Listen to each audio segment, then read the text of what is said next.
Telefon xarid qilmoqchimidingiz? Abu Saxiy do'koni sizga eng arzon narxlarni taklif qiladi. Mashinalaringiz uchun avtoaksessuarlar, didingizga mos keladigan 4 faslning eng noyob parfyumlari, mingdan ortiq eng sifatli o'yinchoqlar, zamonaviy gadjetlar va aksessuarlar hamda kundalik hayot uchun kerakli bo'lgan barcha buyumlarni topishingiz mumkin. Metro Avtozavodskoy va Metro Altufeoda joylashgan, Sankt-Peterburgda bo'lsa Metro Sernaya Targov sentri 3-etajda.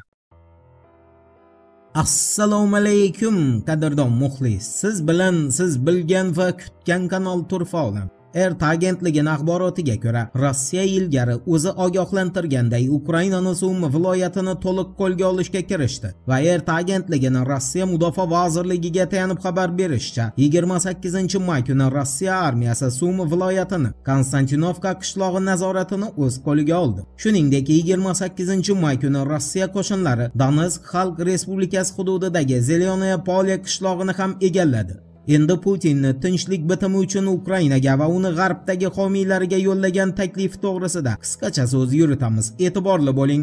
Reuters agentligining axborotiga ko'ra, Putin Ukraina urushini to'xtatishga tayyor, ammo buning uchun Ukraina va Kiyev rejimini g'arbdagi urushsevar homiylari Putinning talablarini qabul qilish kerak. Bu talablarga ko'ra G'arb yozma ravishda NATO chegarasini Ukraina, Gruziya va Moldoviyagacha kengaytirmaslikka va'da beradi. Undan keyin esa Ukraina neytral statusga ega bo'ladi va o'z hududidagi rus tilida so'zlashuvchi xalqlarni himoya qilish majburiyatini oladi. Bundan tashqari, Putinning tinchlik talabiga ko'ra, G'arb davlatlari Rossiyaga qarshi joriy qilingan barcha sanksiyalarni olib tashlab, Rossiyaning muzlatilgan pullarini Kremlga qaytarib beradi. Reuters agentligiga ko'ra, Putin faqat yuqoridagi shartlar so'zsiz bajarilsagina Ukraina urushiga nuqta qo'yishi mumkin. Aytgancha, bu shartlarga Ukrainaning Rossiya tarkibiga qo'shib olingan 4 ta hududidan voz kechish ham qo'shilgan. Bir so'z bilan aytganda, 2022-yilda Rossiyaga qarshi urush boshlagan G'arb olami oq bayroq ko'tarib o'z mag'lubiyatini to'liqdan olish kerak bo'ladi. Eslatib o'tamiz, Rossiya tashqi ishlar vaziri Sergey Lavrov 28-may kungi o'z bayonotida Reuters agentligini Putinning talablari bo'yicha barcha ma'lumotlarni tasdiqlagan. Sergey Lavrovga ko'ra, Ukraina Reuters e'lon qilgan talablardan tashqari hech qachon yadro quroliga ega bo'lmaslik to'g'risidagi shartnomaga ham imzo chekish kerak va Kiyevga uning g'arbdagi ittifoqdoshlari hech qachon ommaviy qirg'in quroli bermasligi shart. Eshitmaganlar uchun eslatma. Rossiya tashqi ishlar vaziri Sergey Lavrovning bildirishicha, yaqinda Rossiya Moskva va Kiyev o'rtasida muzokaralarning ikkinchi raundini qachon va qayerda bo'lib o'tishini e'lon qiladi. Shunday ekan, Kiyevda va uni Yevropa ittifoqi, shuningdek Amerika Qo'shma Shtatlaridagi tarafdorlarida o'q otishni to'xtatish uchun, umuman olganda esa urushni to'xtatish uchun bir qarorga kelishiga vaqt bor.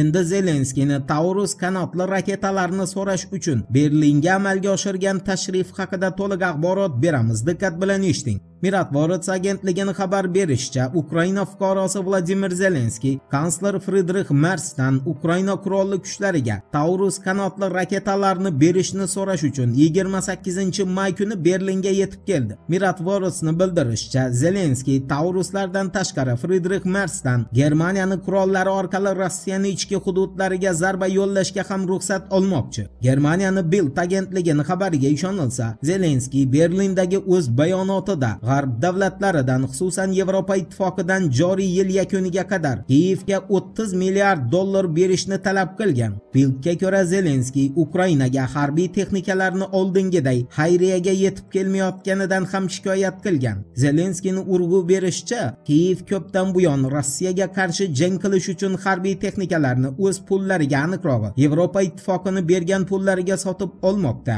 Ilgari esa qurollar xayriyaga va kreditga kelayotgan edi. Shu boisdan Kiyev yil yakuniga qadar frontda qandaydir natijaga erishish uchun unga Bryussel yana 30 milliard dollar miqdorida yordam berish kerak. Aks holda Ukraina juda og'ir ahvolda qoladi. Shuningdek, Zelenskiyning qo'shimcha qilishicha, Rossiya Ukrainaga bir kunning ichida kerak bo'lsa 1000 ta shahid dron orqali hujum qilishga va urushni juda uzoq yillar davom ettirishga qodir. Vladimirlarning kenjasining yakuniy xulosasiga ko'ra, Ukrainadagi urush 2026-yil yilni iyun oyiga qadar davom etishi mumkin. Ammo Rossiyani askar va harbiy texnika tomonlama Kiyevdan ustunligi urushni aytilgan muddatdan oldin Kiyevni mag'lubiyati bilan tugashini ham kafolatlashi mumkin. Bu gapga esa tushungan tushundi. Voqealar rivojini birgalikda kuzatamiz. Turfa olam bilan qoling.